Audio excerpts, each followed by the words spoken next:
काही दिवसांपूर्वी मी एक व्हिडिओ बनवलेला ज्यामध्ये मी सांगितलेलं की कोणत्या अशा मराठी मूवी आहेत ज्या की रिलीज झाल्या पाहिजे। त्या व्हिडिओच्या कमेंट मध्ये एकाने लिहिलेले की दादा कोंडकेंच्या सर्व मूवी रिलीज व्हायला पाहिजे, कारण दादा कोंडकेंच्या मूवीज अशा होत्या ज्या की एकदा बघून आपलं कधीच मन भरणार नाही, सारख्या सारख्या बघितलं तरी आपल्याला कंटाळा पण येणार नाही। आणि दादा कोंडकेंच्या नावावर तर वर्ल्ड रेकॉर्ड सुद्धा आहे, ज्यामध्ये त्यांच्या सलग 9 मूवीज सिल्वर जुबली ठरलेल्या, त्यामुळे त्या रिलीज झाल्याच पाहिजे। अशा लिजेंडरी दादा कोंडकेंच्या काही मूवीज आहेत ज्या मला आवडतात, ते मी तुम्हाला या व्हिडिओमध्ये सजेस्ट करणार आहे। आणि जर त्या रिलीज झाल्या तर मी तर पहिला जाणार बघायला। तर अशा कोणकोणत्या मूवी आहेत चला तर बघूया आजच्या या व्हिडिओमध्ये। पण त्याआधी जर तुम्ही चॅनलला सबस्क्राईब केलं नसेल तर लगेच करून घ्या, कारण अशा भन्नाट अशा व्हिडिओ तुमच्या भावाच्या चॅनलवर बघायला मिळणार आहे। त्यामुळे लगेच चॅनल सबस्क्राईब करा आणि जास्त लांब न लावता लगेच आपण व्हिडिओला सुरू करूया।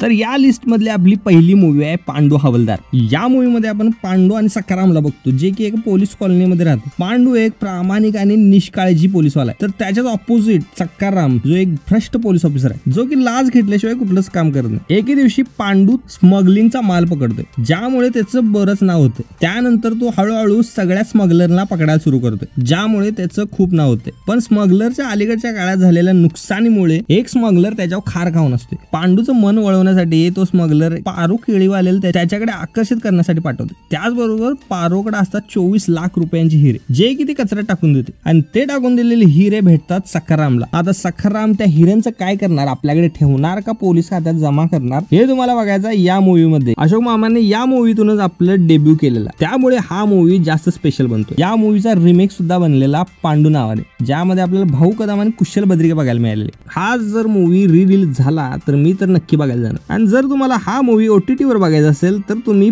प्राईम व्हिडिओजवर हा मूवी बघू शकता।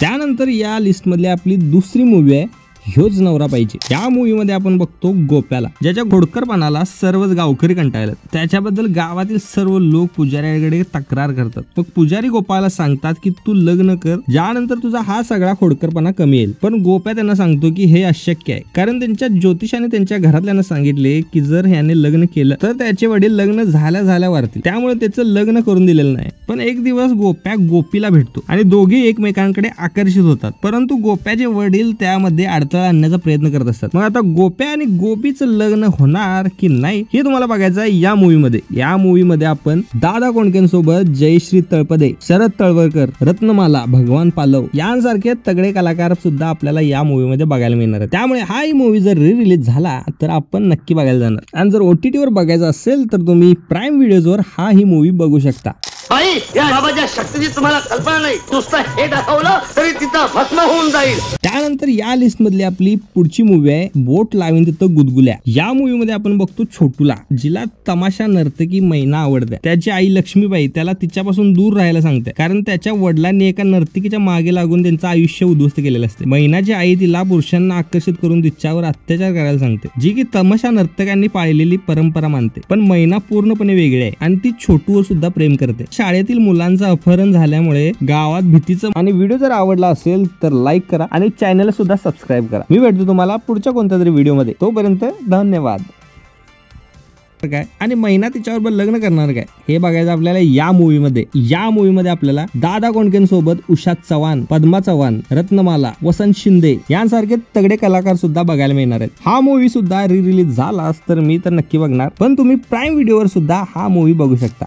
तुझी बकरी एवढी आबरूची इथे घरात बांधून ठेव, उद्या कमी अधिक काय झालं तर बोलत बसावं लागेल। त्यानंतर या लिस्ट मधली आपली पुढची मूवी आहे राम राम गंगाराम। या मूवी मध्ये आपण गंगारामला बघतो, जो त्याच्या आईसोबत एका गावात राहत असतो आणि त्याचं गंगी नावाच्या एका मुलगीवर पण प्रेम असते। काकांच्या मृत्यूनंतर त्यातला त्याची संपत्ती वारशाने मिळते आणि तो करोडपती बनतो। त्यानंतर तो त्याच्या आईसोबत मुंबईला त्याच्या काकांच्या घरी राहायला जातो। तिथे त्यांना शहरातील जीवनशैलीबरोबर जुळून घेणे जरा कठीण जायला लागते आणि काकांच्या भ्रष्ट व्यवस्थापकाशी सामना करावा लागतो। त्यानंतर गंगारामला कळतंय की श्रीमंत झाल्यानंतर तो गंगीपासून खूप दूर गेलाय आणि बाकीचे लोक सुद्धा त्याच्या काकाच्या संपत्तीच्या मागे पण वेडे झालेत। आता गंगाराम काय करणार, संपत्ती घेणार की गंगीसाठी परत गावी जाणार हे बघायचं तुम्हाला या मूवी मध्ये। या मूवी मध्ये आपण दादा कोंडकेंसोबत उषा चव्हाण, अशोक सराफ, अंजना मुमताज, रत्नमाला यांसारखे कलाकार सुद्धा बघायला मिळणार आहेत। हा मूवी त्यावेळी सुपरहिट ठरलेला, ज्यामुळे आजही जर हा सिनेमा थिएटर मध्ये लागला तर हाऊसफुल बोर्ड नक्की लागणार। हा ही मूवी तुम्ही जर OTT वर बघायचा असेल तर प्राईम व्हिडिओजवर बघू शकता। येतो का तमाशा? आईला विचारून येतो. तमाशाला नाही विचारलं जायचं.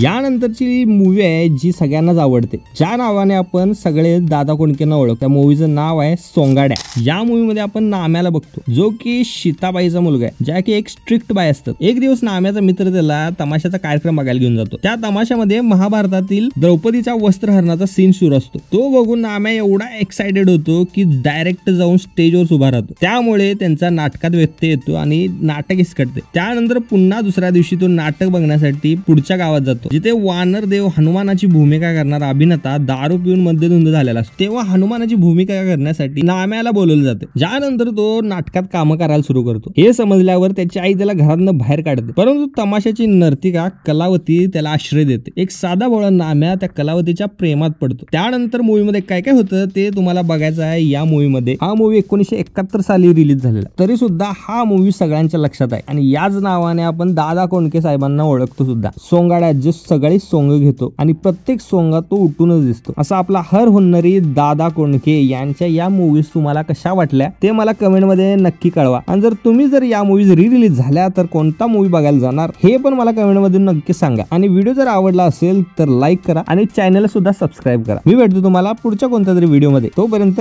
धन्यवाद.